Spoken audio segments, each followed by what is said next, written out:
Kali Garman.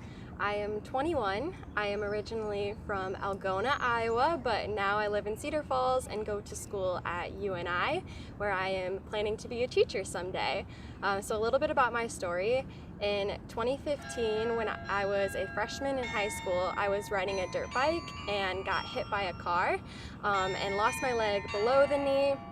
Dealt with that amputation for about 5 years, and then in November of 2020 I had just run into so many complications with my previous amputation that I made the decision to amputate my leg through the knee, and that's where I am now. So since my amputation, I've had to make a lot of adjustments with things I do every day. I now drive with my left foot in my car. I've learned how to shower balancing on my left leg, so that's really great. Aside from that, a lot of the other changes I have had to make have mostly been things that I do getting around campus. So I've really learned how to manage the stairs with my new leg, and then a lot of the ramps to get to class and getting good at with my prosthetic. So that's been really great.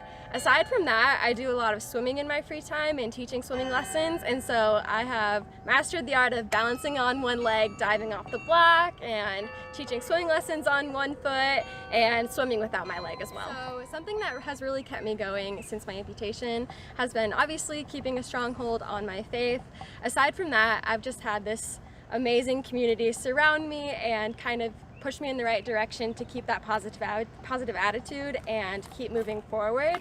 I think that I've just been really lucky to have great friends and family that have always kind of pressured me to think on the positive side of things, aside from all the negatives that come along with having an amputation. And keeping that mindset has just really allowed me to focus on the things that I still can do. And I can say that since my amputation, I've learned to do so many things that I would have never ever tried to do on 2 feet, just because I had the mindset to tackle it. So I've learned how to surf, I've learned how to skateboard, which I never thought I would do. So there's just so many things that I've accomplished that I would have never even tried on 2 feet. Where I learned to surf, I attend a retreat called Beautifully Flawed.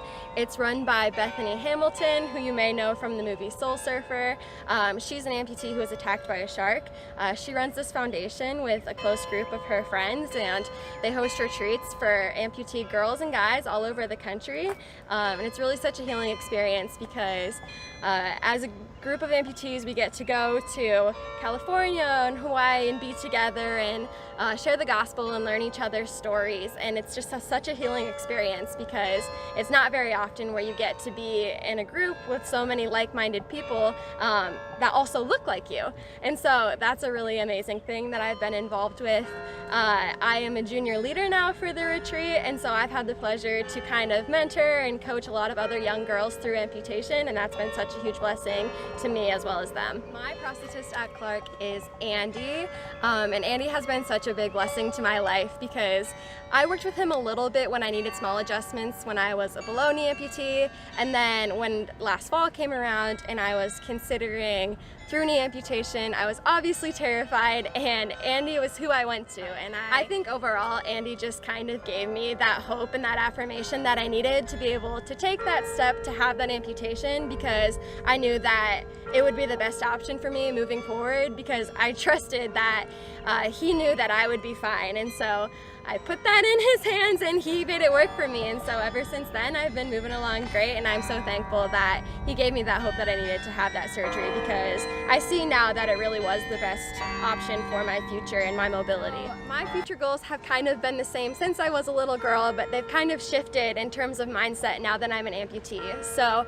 I have always wanted to be a teacher to lower elementary age kids, and I still have that dream and I'm pursuing that dream in college, but now my mindset has kind of changed in terms of I would really love to show young kids and normalize disability around them, because I think that's super important with young children, and I really hope that my teaching position can help with that.